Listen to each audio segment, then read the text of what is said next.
en esta noche nuevamente el Cristo de la gloria glorificado por tu remanente que ha escogido la mejor parte. En el nombre de Jesús. Amén y amén. Verso número 10 de la primera epístola del apóstol San Pedro. Dice la escritura, ¿sí? Los profetas que profetizaron de la gracia destinada a vosotros, inquirieron y diligentemente indagaron acerca de esta salvación. Mi querido hermano, bien podríamos decir que como eje central toda la Biblia sí habla de Cristo, y como toda ella sí habla de nuestro Redentor. Todos los profetas también pudieron en su debido tiempo, a lo largo de toda la historia, dicen los entendidos, a lo largo de 4000 años, sí, han podido recibir mensajes de parte de Dios para que de la misma forma sea otorgado al pueblo, pero no en todos ellos se pudo palpar o se pudo de alguna manera constatar, sí, la promesa cumplida acerca de la salvación. Si quiero ser un poquito más preciso, la primera, en este caso, profecía que se le dio al hombre fue venida de manera directa de parte de Dios, para con, en este caso, la naturaleza caída del hombre luego de haber pecado en el huerto del Edén. La primera palabra donde se anunciaba del advenimiento de un Salvador está en el libro del Génesis. Muchos dicen que Génesis capítulo número 3 es muy semejante a Juan 3:16. Es un texto, sí, de salvación, así como lo es en el Nuevo Testamento. Juan 3:16 también lo sería el libro del Génesis. Acompáñeme por favor y veamos de qué texto se trata en sí mismo. En Génesis capítulo número 3, versículo número 15.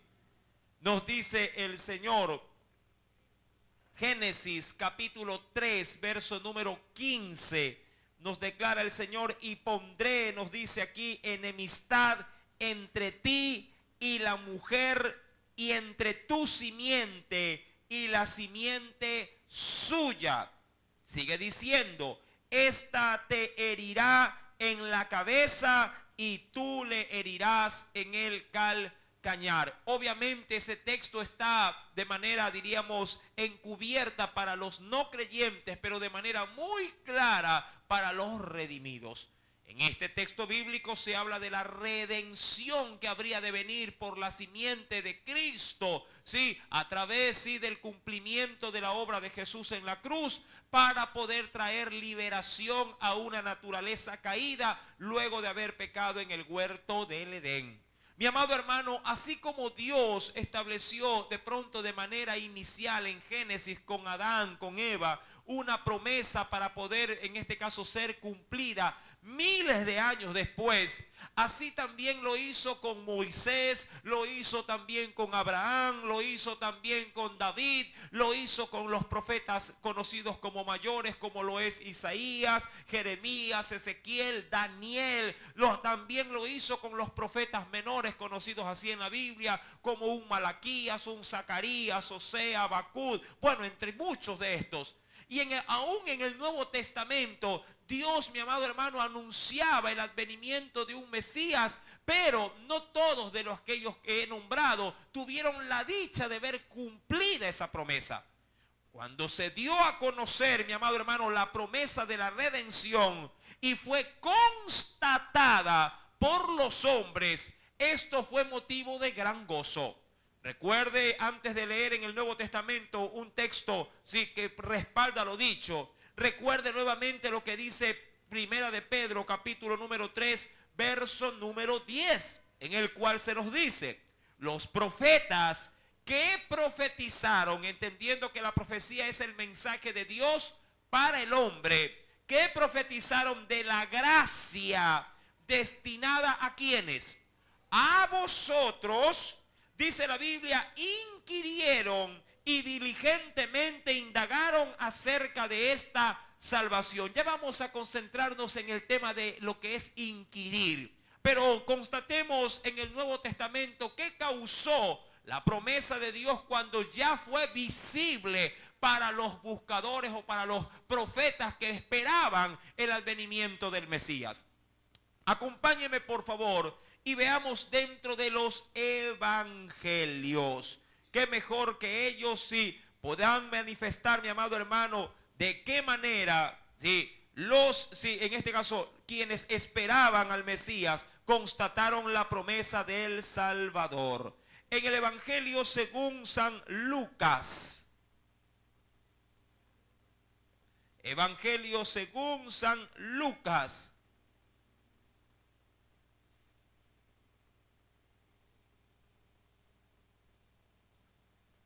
En el capítulo número 2, por favor, capítulo número 2. ¿Lo tiene? Cuando Jesús iba a ser presentado en el templo para cumplir un requisito de la ley, en cuyo caso a los 8 días de nacido, todo varón judío primogénito que abría matriz tenía que ser, ¿qué cosa? Circuncidado. Sí.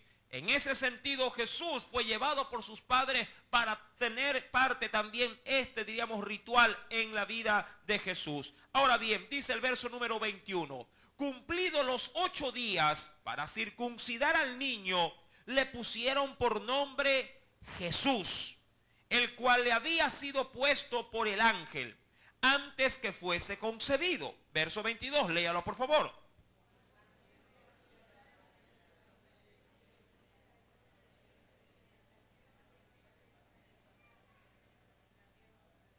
Me salto al verso 24. Y para ofrecer conforme a lo que se dice en la ley del Señor, un par de tórtolas o 2 palominos. Verso número 25. Lea con detenimiento este texto. Y he aquí, había en Jerusalén un hombre llamado Simeón. Y este hombre, justo y piadoso, esperaba la consolación de ¿quién? Y usted sabe bien que eso atribuía a quién en sí mismo, a el Salvador, al Mesías. Él lo estaba esperando, así como lo estuvo esperando Isaías, así como lo estuvo esperando Daniel, así como lo estaba esperando Abraham, como lo estaba esperando Adán allá, sí, en el libro del Génesis. Mi amado, todos los que anunciaban en este caso, sí, acerca del Salvador, todos le esperaron, todos. Todos creyeron que la palabra que les había sido dada y revelada al pueblo se habría de cumplir casi que de manera inmediata. Pero el Señor, como usted ya también lo sabe en otras enseñanzas, no maneja nuestro tiempo. Usted ya lo sabe, ¿verdad? El Señor maneja su propio reloj. Amén, por así decirlo. Él maneja su propio tiempo y sabe el momento en el cual ha de ser manifestada lo que Él ha prometido. Dice la Biblia en el verso 25 que este varón llamado Simeón era un hombre justo y piadoso, y al igual que muchos otros profetas, esperaban la consolación de Israel. Dice, y el Espíritu Santo estaba sobre él. Es decir, que había, mi amado hermano, una unción muy especial en él, que de alguna manera le había dado la esperanza de que él habría de constatar, de ver esa promesa cumplida. Versículo número 26. Y le había sido revelada por el Espíritu Santo que no vería la muerte antes que viese ¿a quién? Al ungido del Señor. Mi amado hermano, eso era una tremenda honra para un hombre que a la verdad, si usted revisa toda la Biblia, no va a encontrar ni una página, ni un texto bíblico que sea de pronto un evangelio o un libro que se llame Simeón. ¿Verdad que no hay? No existe un libro que se llame Simeón. O por lo menos no hay un indicio aparte de este hombre que nos haga notar de que ha sido algún personaje de gran preponderancia o que ha tenido participación activa en eventos de pronto concluyentes en la nación judía. No, un varón común y corriente, pero que conforme a la gracia de Dios y su misericordia se le da una promesa de que él vería lo que muchos hombres anhelaban ver. Jesús inclusive lo anunció en los evangelios cuando confrontaba así a fariseos, escribas y al mismo pueblo. Él mismo les decía que otros anhelarían oír lo que ellos oían y ver lo que ellos veían, pero no supieron aprovecharlo penosamente. Ahora, dice el texto en el verso 26 para concluir, que el Espíritu Santo le había dicho a este Simeón que no vería la muerte antes que viese ¿a quién? Al ungido del Señor. ¿Y lo vio o no lo vio? Por supuesto. Versículo número 27. Léalo, por favor.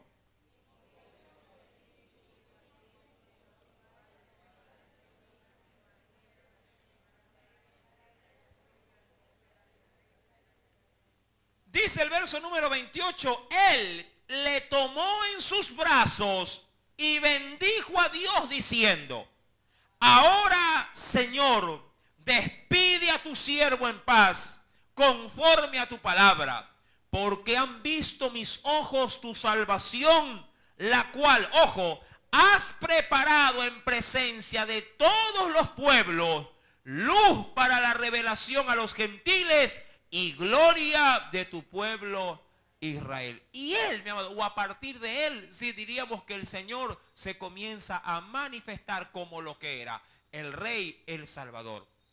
Cuando retomamos pues, mi amado hermano, primera carta del apóstol Pedro, capítulo número 1, verso número 10, dice la Biblia que los profetas habían profetizado de la gracia destinada a nosotros, ¿sí? O a vosotros. Y dice la Biblia que cuando lo hicieron, cuando quisieron hurgar, así como usted recuerda cuando el nacimiento de Jesús, 3 reyes vinieron del oriente. ¿Se recuerda? ¿Qué hicieron? ¿Qué para poder dar, en este caso con el lugar exacto donde habría de nacer el Mesías? ¿Qué hicieron? Solamente siguieron a la estrella. Mi amado hermano, inquirieron y preguntaron. Ahora, el término inquirir tiene un significado bastante curioso. Apúntelo, por favor. Inquirir significa buscar, sí, pero no cualquier, diríamos, búsqueda, sino buscar con cuidado y rigor. Sí, es decir, mi amado hermano, que la búsqueda del inquirir, sí, es una búsqueda, pero que lleva mucha, diríamos así, mucha asimilación de qué, de ser detallista para no perder nada, ¿sí? Sin hurgar, sin buscar, sin de pronto escarbar hasta poder encontrarlo. Usted puede, si acaso tiene pereza, buscar algo de manera superficial en casa. Por ejemplo, puede ser que cocinando se le caiga un limón y se le ruede. Y usted dice, bueno, ya mismo lo busco.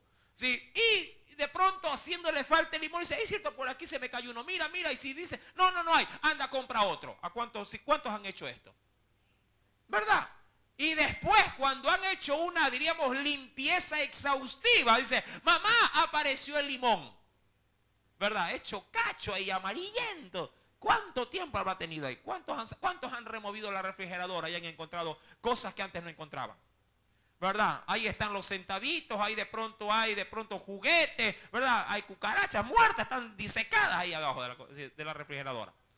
Mi querido hermano, inquirir es buscar, pero buscar de una manera tan minuciosa, tan rigurosa, que usted no se detendrá hasta encontrarlo.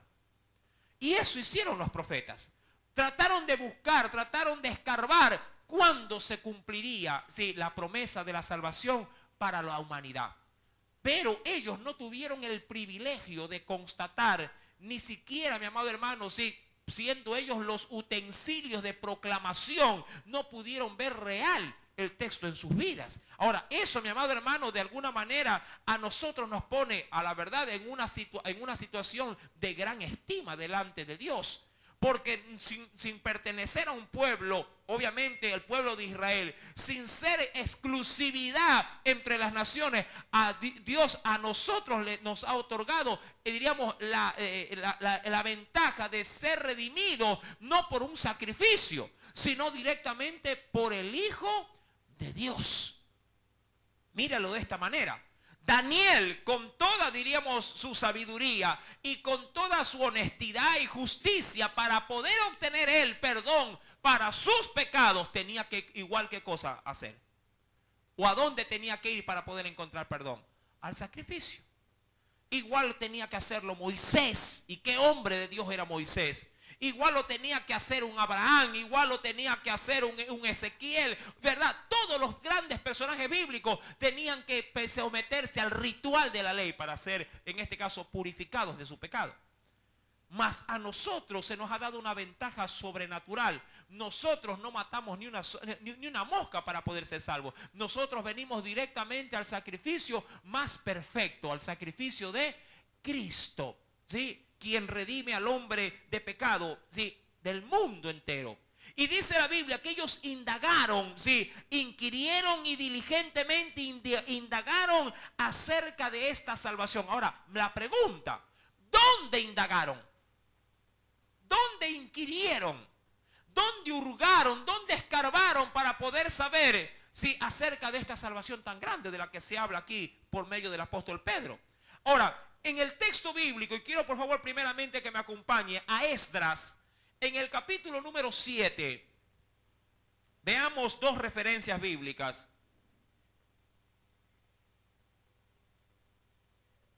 Esdras, capítulo número 7. Vayamos por favor al Antiguo Testamento. ¿Dónde está Esdras?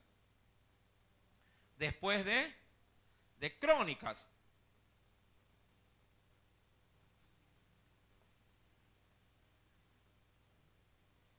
Libro de Esdras, capítulo número 7.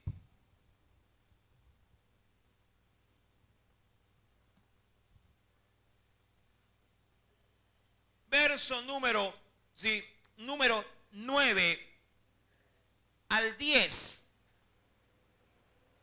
Porque el día primero del primer mes fue el principio de la partida de Babilonia.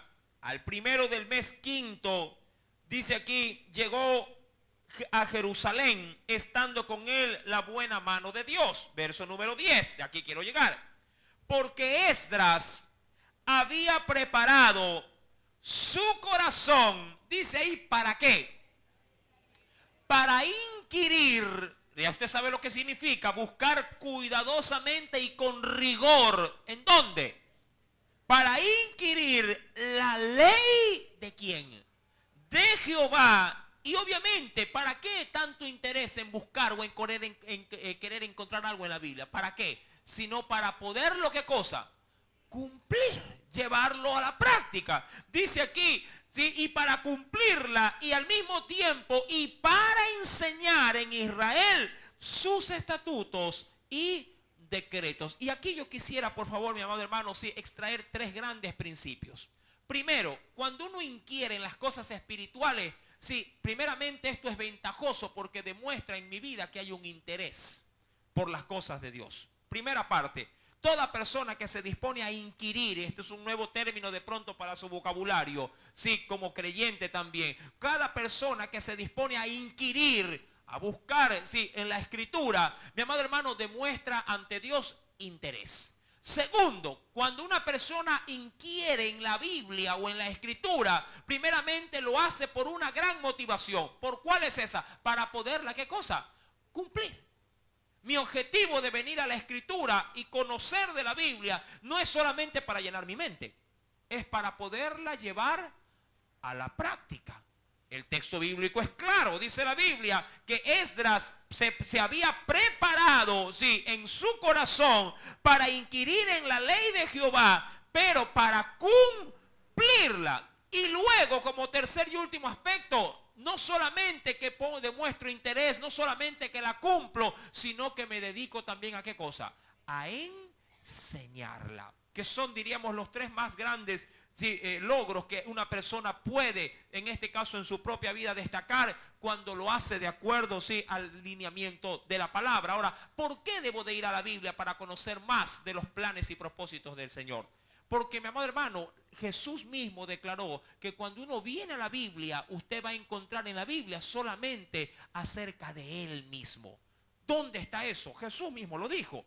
Si me acompaña al Evangelio de Juan, en el capítulo número 5, por eso es que cuando uno quiere aprender de Jesús, si bien es cierto, puede adquirir diccionarios, comentarios bíblicos, puede de pronto también tener al alcance de su mano, qué sé yo, un material de estudio profundo, pero mi amado hermano, nada puede reemplazar al libro de los libros, la Biblia.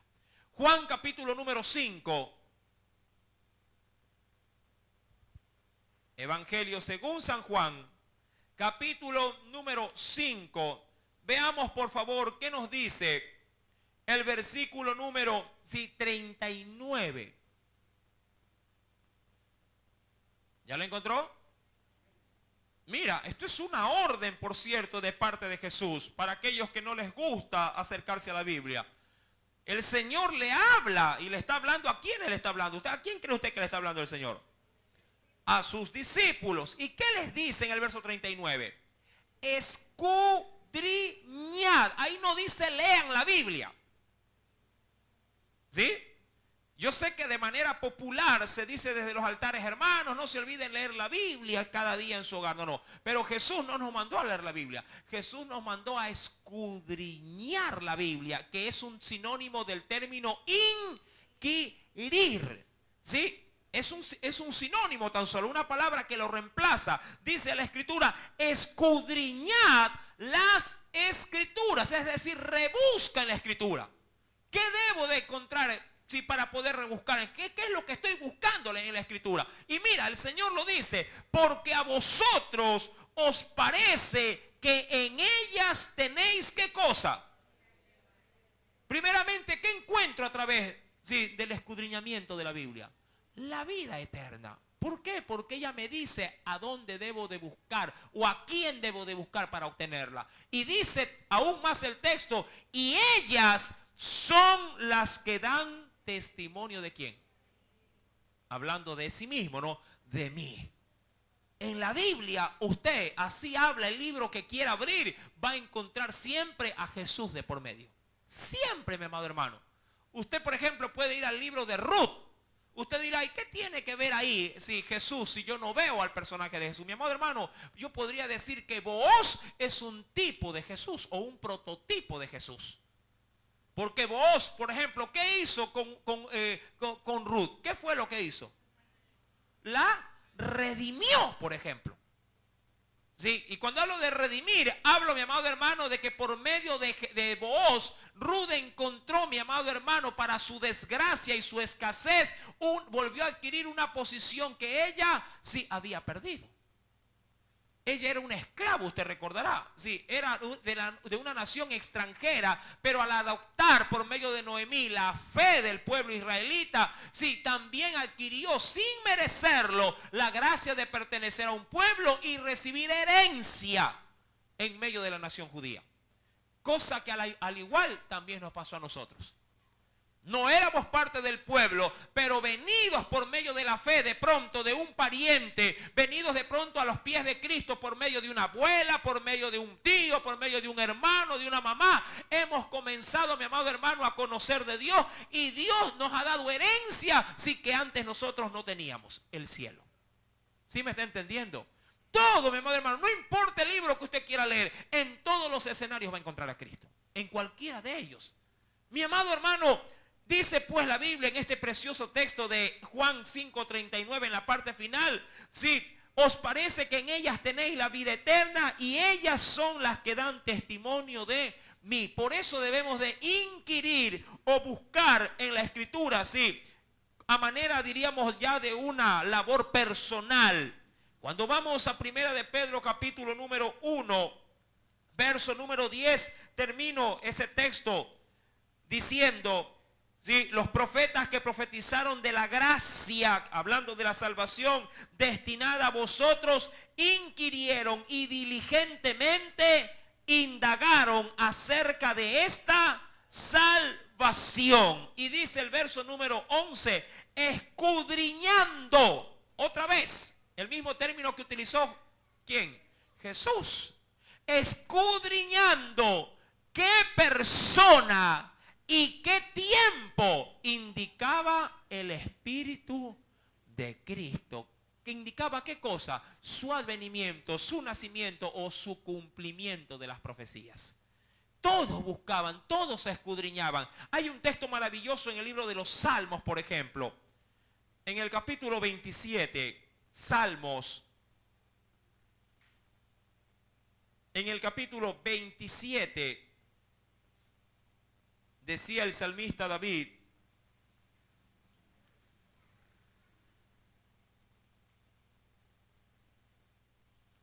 verso número 4, que es una de las razones por las cuales yo me congrego, y usted también lo hace.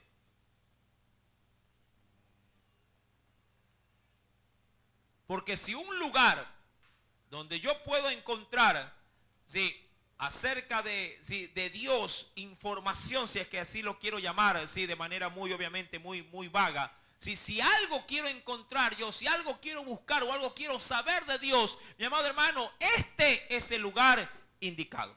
¿Sí?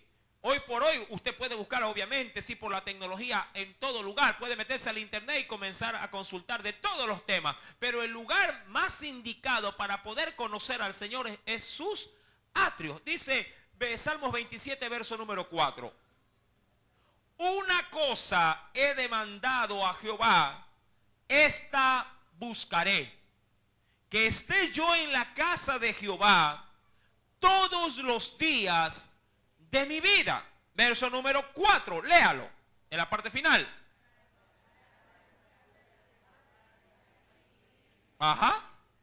¿Para qué quería estar él en la casa de Dios? Para contemplar o apreciar la hermosura de Dios. Y luego, ¿para qué también? Y para inquirir ¿en dónde? En su templo. Es decir, para buscar dentro de su casa algo más acerca de Dios. Por eso es que usted viene a la casa de Dios. Porque es aquí donde usted cada día, ¿qué hace con esta palabra? La aprende. ¿Verdad que sí? Muchos, mi amado hermano, de pronto yo creo que están enamoradísimos del Señor porque no se quieren perder los cultos. Dice, oye, es que si me pierdo hoy día, ya voy a desconectarme del estudio de pronto de los versículos. Como siempre de parte mía, yo tengo, diríamos así, la manía de siempre dejar una interrogante de un culto para otro. Peor todavía. Nos quedamos a veces como capítulos de novela de pronto.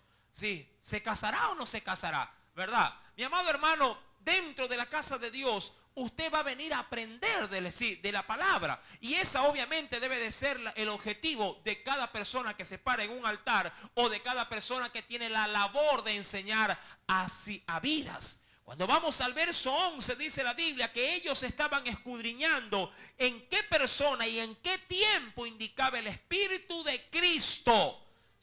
Para obviamente su manifestación. Dice aún más el verso 11 que estaba en ellos el cual anunciaba de antemano. ¿Qué cosa también anunciaba de antemano? Por ejemplo, los sufrimientos de Cristo. Mi amado hermano, quisiera buscar previamente dos textos bíblicos. El primero, acompáñeme a Isaías. Veamos en primera instancia, este texto de referencia. Libro de Isaías.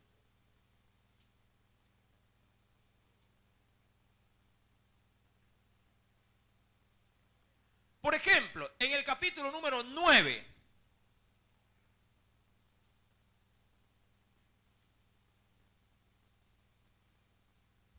¿Lo tiene? Usted tiene un prefacio ahí, o una especie de título. ¿Qué dice el título de ese texto? Nacimiento y reinado ¿de quién? Del Mesías. Por eso es que toda la nación esperaba al Mesías. Recuerde usted que a Juan el Bautista le preguntaron al inicio de su ministerio, dime, ¿eres tú el Cristo? ¿Se acuerda? Porque la gente quería saber cuándo aparecería. Versículo, mire lo que nos dice con respecto a esto. Obviamente esto lo proclamó Isaías. Versículo, voy a leer obviamente entredicho, versículo número 6.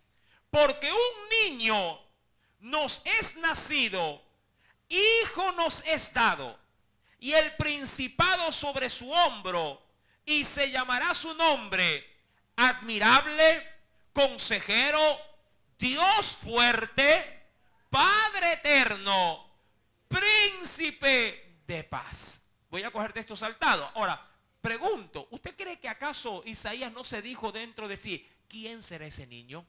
¿Cuándo nacerá ese niño? ¿En qué tiempos se dará a conocer ese niño? Y esa profecía no solamente, y esas dudas, perdón, no solamente vino a la mente de Isaías, sino a todos los que oyeron la profecía. Si usted va en el mismo capítulo, perdón, un capítulo posterior al capítulo 9, pasándose el 10 al capítulo 11, usted verá una nueva profecía acerca del advenimiento del Mesías o el reinado de él. Mire lo que nos dice en el verso 1.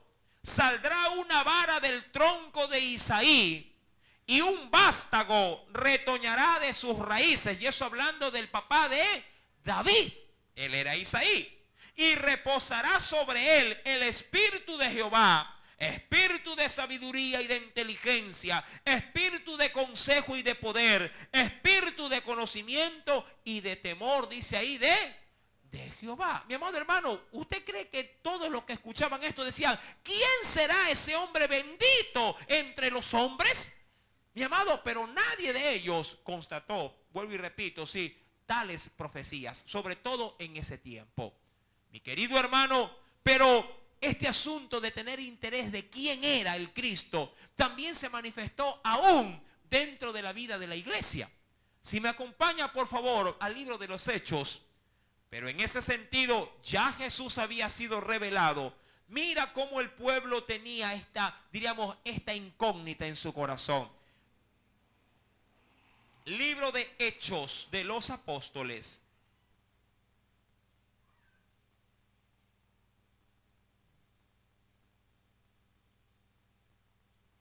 En el capítulo número 8, libro de los Apóstoles, Hechos de los Apóstoles, capítulo número 8, verso número 26. Cuando usted lee el texto dice, ya me acuerdo. Hablando acerca de quién? Felipe y el eunuco. ¿Sí? Para aquellos que no han escuchado este término, el ser, etíope, bueno, Etiopía era la región, el ser eunuco era ser un hombre castrado, eran cortados sus genitales. Por lo general los reyes hacían esto, sobre todo con los hombres que estaban al servicio del palacio, para poder prevenir cualquier incidente en caso de que cualquiera de los que sirvieran de primera mano dentro de la casa real pudieran en este caso rebuscar entre sus muchas mujeres y acostarse con ellas. En cuyo caso inclusive, muchos se han atrevido a decir, pero obviamente eso no está bajo la Biblia registrado, que Daniel era eunuco, por ejemplo.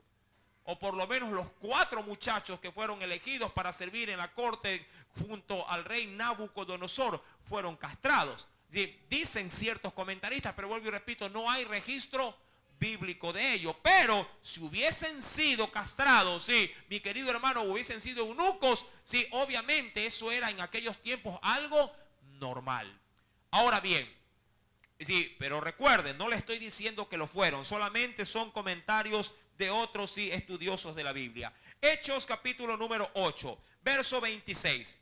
Un ángel del Señor, mire, habló a Felipe diciendo, levántate y ve hacia el sur, por el camino que desciende de Jerusalén a Gaza, el cual es desierto. Verso número 27, léalo por favor.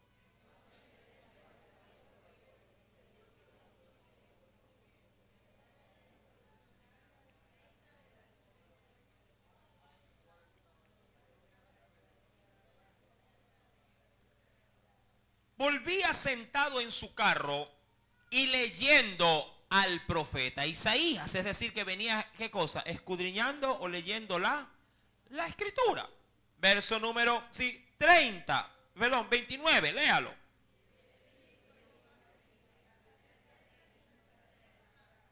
Acudiendo Felipe, le oyó que leía al profeta Isaías y dijo, pero ¿entiendes lo que lees? Esa pregunta se la hizo ¿quién a quién?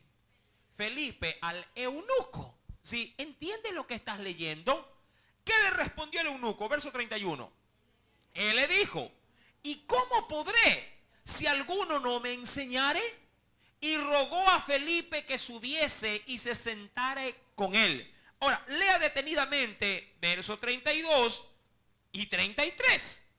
El pasaje de la escritura que leía era este: como oveja a la muerte fue llevado, y como cordero mudo delante del que lo trasquila, así no abrió su boca. En su humillación no se le hizo justicia, mas su generación, ¿quién la contará? Porque fue quitada de la tierra su vida. Ese era el texto que había estado leyendo ¿quién? El eunuco. Y no solo leyendo, sino que al texto, luego de haberlo leído, él, mi amado hermano, le comenzó de alguna manera a hacer ¿qué cosa al texto? Preguntas. Preguntas como ¿cuáles? Por ejemplo, ¿qué dice el verso 32? Dice la Biblia, como oveja fue llevado ¿a qué? Al matadero. Él le dice, pero ¿cómo es posible que un animalito tan inocente fue llevado a matar? Segundo, pudo haber tranquilamente dicho sí, y dice que no abrió ¿qué cosa? Su boca. Ahora, es evidente, los animales no protestan. ¿Usted ha visto alguna gallina protestando cuando le van a echar sí, la van a cortar el cuello, la desangran? ¿La ha visto que corre y dice, a mí no me cojas? No. Simplemente la agarran, cacarean un poco y se fue. Mi amado, las ovejas tienen, diríamos, aún son animalitos más pasivos que estos. Mas, sin embargo, era evidente de que no se hablaba de un animal en sí mismo, sino de una persona. Y el eunuco preguntó, ¿quién es esa persona? ¿Y por qué no pudo protestar cuando se lo llevaba a la muerte? Segundo, en el verso 31 dice que en su humillación no se le hizo ¿qué cosa a esa ovejita? No se le hizo justicia. Pero el mismo texto decía, mas su generación o su descendencia, sí, habrá de ser de una manera, ¿qué cosa? Incontable. Dice, ¿quién llegará a contar su descendencia? Y ahí venía la duda. A ver, si es una persona que la están matando y al parecer, si pudiera darse a entender que murió injustamente, ¿cómo así, muerto, ahora va a levantar descendencia? Si ha muerto. ¿Qué dice el texto? ¿Por qué lo menciona? ¿Quién es ese personaje que aún después de muerto puede llegar a tener descendencia? Y las incógnitas comenzaron a darle vuelta por la cabeza. Ahí el Espíritu Santo le dice a Felipe, anda, júntate al carro, escucha lo que está diciendo y haz la labor que tienes que hacer. Y mira, verso número, este es solamente un ejemplo todo esto, verso número 34, respondiendo el eunuco dijo a Felipe, te ruego que me digas, ¿de quién dice el profeta esto? ¿De sí mismo o de algún otro? Entonces, verso 35, léalo conmigo. Entonces Felipe, abriendo su boca y comenzando desde esta escritura, le anunció el evangelio ¿de quién? Cuando vamos a primera de Pedro, recuerda el texto que leíamos. Dice la Biblia en el verso 11, escudriñando qué persona y qué tiempo indicaba el Espíritu de Cristo que estaba en ellos, el cual anunciaba de antemano, ¿qué cosa anunciaba de antemano? Los sufrimientos ¿de quién? De Cristo. Mi amado hermano, la gente en la antigüedad quería saber, ¿sí? En esencia, ¿sí? En este caso, sí, diríamos así, el tema central de toda la Escritura. Pero nadie podía a ciencia cierta darlo a conocer. Usted y yo tenemos la ventaja. Conocemos ahora por medio del Espíritu Santo todo lo que la Biblia menciona y de qué manera se anuncia en toda ella, como lo he repetido casi en todo el culto, sí, que nos habla de el Cordero redimido, sí, o que nos ha redimido. Verso número 12, dice la Biblia, a estos, sí, se les reveló, que no era para sí mismos, sino para ¿quiénes? Para nosotros. Dice aquí, administraban las cosas que ahora os son anunciadas por los que por los que han predicado el evangelio por el Espíritu Santo, enviado ¿de dónde? Del cielo. Ahora, recuerde, mi amado hermano, todo lo que usted y yo proclamamos por nuestros labios a las personas que nos escuchan es un evangelio que ha venido, como lo dice la Biblia, directamente ¿de dónde para dónde? Del cielo a la tierra. Recuerda que lo que dijo Jesús, que las palabras que él daba a conocer no eran suyas. Todo lo que oigo de mi Padre, decía él.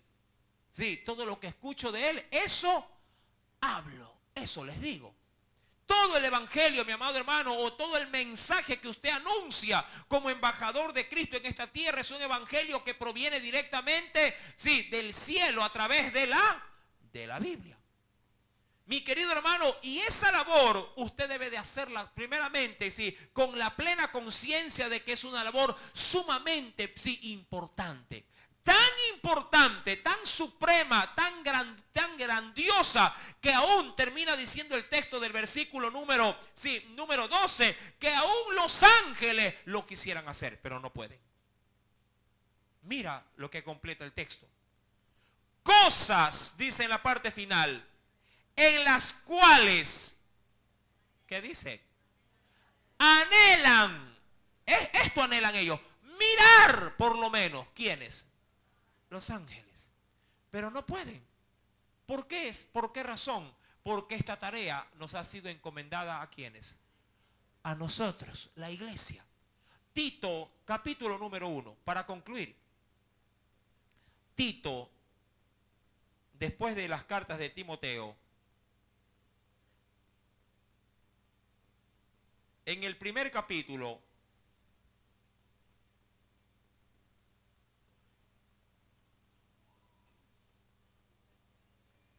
voy a leer desde el verso 1, pero quiero llegar al verso 3.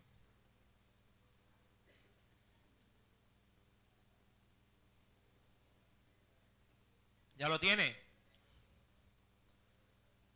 Dice el Señor: Pablo, siervo de Dios y apóstol de Jesucristo, conforme a la fe de los escogidos de Dios y el conocimiento de la verdad, que es según la piedad, o esa es la base del mensaje. Verso número 2, en la esperanza de la vida eterna, la cual Dios, que no miente, prometió desde antes del principio de los siglos. Y usted ha visto cómo hasta del libro de Génesis se habla de esa promesa. Verso 13, mira. Y a su debido tiempo manifestó su palabra por medio de la predicación que me fue, ¿qué dice mi amado hermano Pablo a Tito? Que me fue encomendada. ¿Cómo así? Dice, por mandato de Dios nuestro Salvador. Mira. Yo no sé, mi amado hermano, si a ti, si como padre, te gusta que tus hijos te obedezcan. ¿Sí? Me imagino que sí, ¿verdad? Y cuando tú das una orden, un mandato, ¿tú qué esperas de ellos? Que ellos cumplan la orden, ¿verdad que sí? Que ellos pongan sí en práctica o por obra la ordenanza que tú les has dejado. Si tú te vas de tu casa a hacer alguna actividad y dejas una tarea, por ejemplo, mover, se me ocurre, no mover una silla de un lugar y ponerla en el otro, esperas tú al venir de tu labor encontrar que esa silla fue movida de un lugar a otro, ¿verdad que sí? Mi querido hermano, de la misma manera, Dios nos ha dado un mandato, dice la Biblia, y así lo asume sí, el apóstol Pablo escribiéndole a Tito. Versículo número 3 dice, y a su debido tiempo manifestó su palabra por medio de la predicación que me fue encomendada por mandato ¿de quién? De Dios. Ahora, usted no espere que tener un sueño, usted no espere tener una revelación, no espere, mi amado hermano, sí, que de pronto alguien se lo diga para hacer esta labor. Cosa que a la verdad a mí me causa malestar. Muchas personas suelen decir, hermano, sí, ahora sí voy a evangelizar. Digo, ¿cómo así, hermana? Lo que pasa es que ayer tuve un sueño terrible. Y veía cómo se caía el cielo en pedazos, cómo la gente corría, y me levanté con una angustia. Y como hoy es día de evangelización, entonces hoy he venido a evangelizar, porque a la verdad estoy aterrorizada. Digo, mi amada hermana, pero esa es su motivación para venir a evangelizar, porque tuvo el sueño.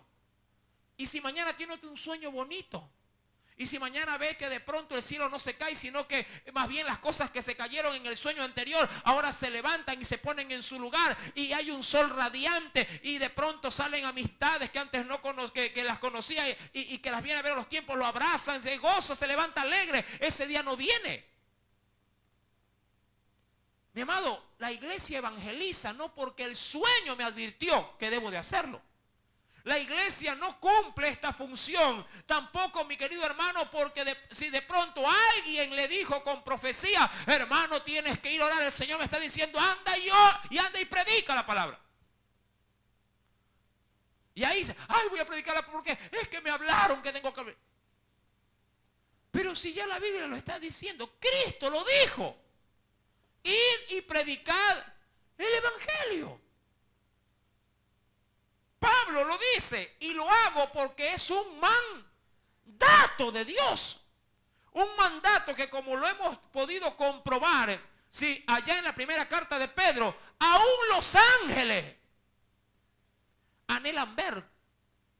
Y ese anhelan ver, mi amado hermano, es que tienen por lo menos, ellos quisieran por lo menos tener la satisfacción de ver cómo se hace. Ellos, mi amado hermano, estarían en fila y se le va a dar la oportunidad, le cuento, a uno de ellos. Allá en el libro de Apocalipsis hay uno que lo hará. No me pregunte quién es ese ángel, sí, pero habrá una designación de manera muy especial para que ese ángel predique el evangelio o proclame el evangelio eterno.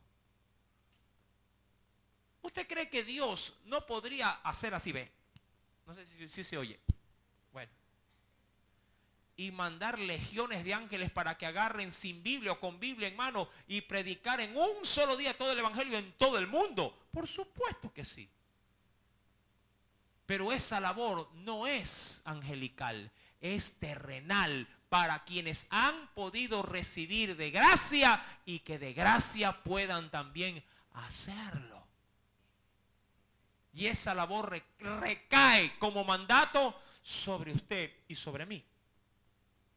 Lo penoso es que la iglesia, que es por lo menos aquí numerosa, no todos salen a cumplir esa labor. No sé de pronto qué es lo que lo detiene. Si las tareas de la casa, si el marido. Mire, para eso usted no se excuse. No diga, ay, tú no me dejas salir a predicar. No haga eso. Porque cuando uno quiere hacer las cosas, las hace con o sin marido. Escuchaba, bueno, no está presente, no, pero también me reservo los nombres. Sí, por ética, claro está. La otra vez me decía una hermanita, hermano, decía, ya no voy a venir a la iglesia porque mi marido, tal cosa. Bueno. Pero tuvo un problema esa misma persona días antes y sin permiso el marido lo dejó botado. Se le fue. Yo digo, para esas cosas, ahí no dicen, ay, mi marido me dice que no me vaya. Agarran y se van. Pero cuando es de cosas espirituales, dice, ay, es que tengo que estar sujeta a mi marido.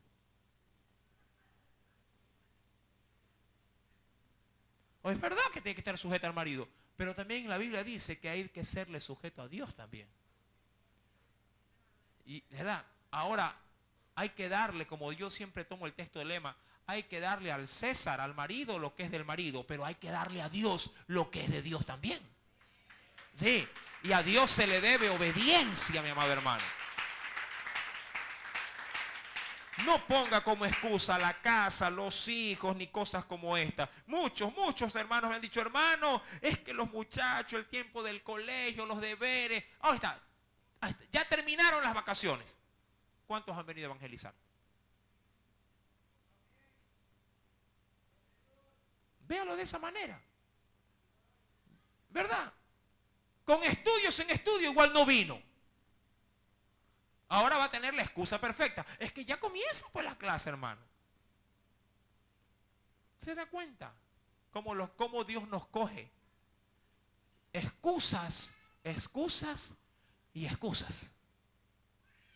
Cosas que anhelan mirar de lejos. ¿Qué cosa? ¿O quiénes? Los ángeles. No es que el pastor es fastidioso, no, mi amado hermano. Mi labor ante Dios es poder velar por su comunión con el Señor. Amén. Porque a la larga, quien termina beneficiándose cuando uno hace la voluntad de Dios no es el pastor, es usted. Porque el pastor no puede recompensar a nadie, mas Dios sí que recompensará a quienes sirven por amor a su nombre. ¿Se da cuenta? Mi amado hermano, no ponga excusa. Cuando uno quiere tener un compromiso de fidelidad con Dios, sea que los hijos estén o no en la escuela, en el colegio, sea que usted tenga que lavar o no lavar ropa, sea que usted tenga que no salir a trabajar o no trabajar, cuando uno quiere realmente poner en alto el mandamiento de Dios, mi amado hermano, uno lo hace. Y vence cualquier obstáculo que pudiera estar delante de usted. Cuando vamos pues a la escritura, mi amado hermano, sí, recuerde lo que dice el texto en primera de Pedro capítulo número 1, verso número 12. A estos, hablando de esos profetas en la antigüedad, se les reveló, a ellos se les dio a conocer que no era para sí mismo todo esto, sino para ¿quiénes? Para nosotros. Mire, tremendo privilegio. A nosotros se nos ha revelado todo esto. Y dice ahí, ellos, ¿qué hacían ellos? Administraban las cosas que ahora os son anunciadas por los que os han predicado el evangelio por el Espíritu Santo enviado del cielo. Cosas en las cuales anhelan mirar o ver más de cerca los ángeles. Mi amado hermano, qué tremenda, sí, responsabilidad, pero qué tremendo también privilegio que tenemos. ¿Cuántos honran ese privilegio? O por lo menos cuántos de aquí en adelante van a honrar ese privilegio. Hay una responsabilidad, hay un mandato. Pedro lo sabía. Y Pedro sabía que esa labor que hacía la iglesia era una labor en este mundo mal pagada. Porque el mundo daba menosprecio, sufrimiento y daba, mi amado hermano, sí, todo lo opuesto que ellos esperaban recibir. Pero lo hacían porque sabían a quién estaban sirviendo. A quién que los había redimido para darles una vida, sí, duradera en el cielo. Amén. Si el Señor habló, mi querido hermano, a tu corazón, sí, bien puedes darle una fuerte ofrenda de aplauso. Oremos. Padre, en esta hora, agradecido nuevamente estamos, Señor, por tanta gracia y misericordia.